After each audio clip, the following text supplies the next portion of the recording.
And then we heard it. The roar of cheers that told us the Roses had walked on stage and the rumble of Manny's bass. The greatest party in the history of the world. And we weren't invited. Director Matt Whitecross resurrects the spirit of May 1990, just before the World Cup and the invasion of Kuwait, when the Stone Roses played Spike Island outside of Widnes.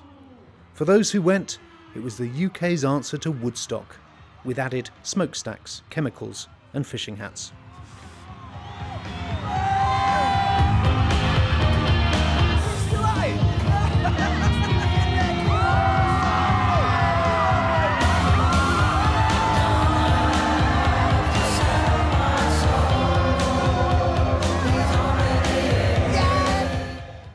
Peter, what were you doing in May 1990? I think I was doing something like that. I think I was in the office. The awful thing is I'd love to pretend that I was, anywhere near Spike Island, but I wasn't. I enjoyed this. I thought it was like a B-side to Shane Meadows' documentary about the Stone Roses. I think it got quite a lot of the atmosphere, quite a lot of the period.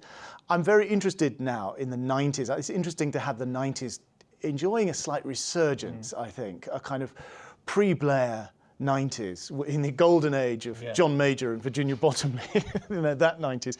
I found it summoned up quite a lot of the, I hesitate to say the energy because I'm totally unqualified to talk about the energy, but I think what it had was something of the sentimental euphoria of that kind of music, that kind of guitar band music, which I found utterly distinctive.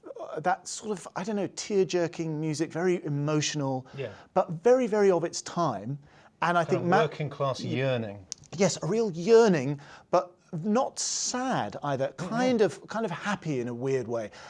And I thought Matt Whitecross did a good job in summoning it up. I'm not quite sure how new this is really, but I thought the acting was very good. As I say, as a way of pastiching the past, I think he did a pretty good job. It's full of cliche though, isn't Oh, it's massive. Oh, the whole thing is one massive, baggy, kind of mank cliche. It's fantastic.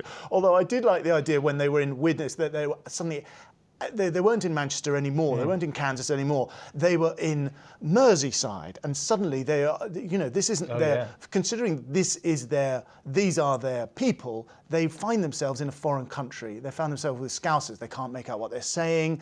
The people on the gate are real Scousers and they hate Man U and they hate everybody. And I quite like that. I thought that was very funny. Catherine, you wanted to go to the Stone Roses concert the other week, didn't you? Well, I did, but luckily me and Peter live very close to it. So all we needed to do was open our doors. I went onto a railway bridge. And I expect one day somebody will make a film about us. But did you go then? Because you were at college in Manchester. I was, yeah. I was too busy studying. Yeah. Studying to be a doctor. What's